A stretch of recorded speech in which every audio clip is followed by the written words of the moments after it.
বিশ্বকাপ ইতিহাসে নতুন অধ্যায় লিখলেন লিওনেল মেসি। জার্মান কিংবদন্তি মিরোস্লাভ ক্লোসাকে পেছনে ফেলে ফুটবল বিশ্বকাপের সর্বোচ্চ গোলদাতার রেকর্ড এখন এককভাবে নিজের করে নিয়েছেন আর্জেন্টাইন অধিনায়ক। ২২ জুন বিশ্বকাপ ২০২৬-এর গ্রুপ জেতে অস্ট্রিয়ার বিপক্ষে ম্যাচে ইতিহাস গড়েন ৩৮ বছর বয়সী এই তারকা। ম্যাচের প্রথমার্ধেই গোল করে বিশ্বকাপে নিজের গোল সংখ্যা ১৭তে নিয়ে যান মেসি।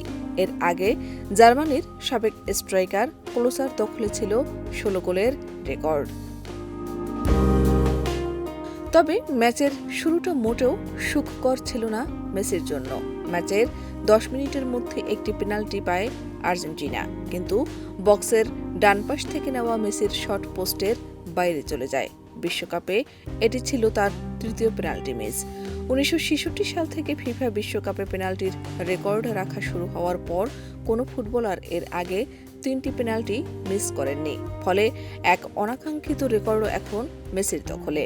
এর আগে ঘানার সাবেক স্ট্রাইকার আসামোয়া গিয়ান বিশ্বকাপে ২টি পেনাল্টি মিস করেছিলেন, যা এতদিন সর্বোচ্চ ছিল। তবে পেনাল্টি মিসের হতাশা বেশিক্ষণ স্থায়ী হতে দেননি মেসি। ম্যাচের এক পর্যায়ে বাম পাশ থেকে আসা আক্রমণে সতীর্থের পাস তার সামনে পৌঁছে যায়। একজন খেলোয়াড়ের ডামের পর বক্সের বাইরে বল পেয়ে দুর্দান্ত শটে অস্ট্রেলিয়ার জালে বল জড়ান তিনি। আর তাতেই ইতিহাসের পাতায় নতুন করে নিজের নাম লেখান এই আর্জেন্টাইন মহাতারকা।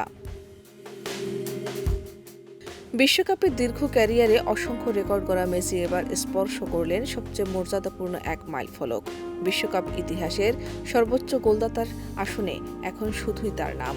এদিকে চলমান বিশ্বকাপে দুর্দান্ত ফর্মে রয়েছে আর্জেন্টিনা জাতীয় ফুটবল দল। মেসির নেতৃত্বে শিরোপা ধরে রাখার স্বপ্ন দেখছে বর্তমান বিশ্ব চ্যাম্পিয়নরা। শাহনাজ পারভীন, দেশ রূপান্তর।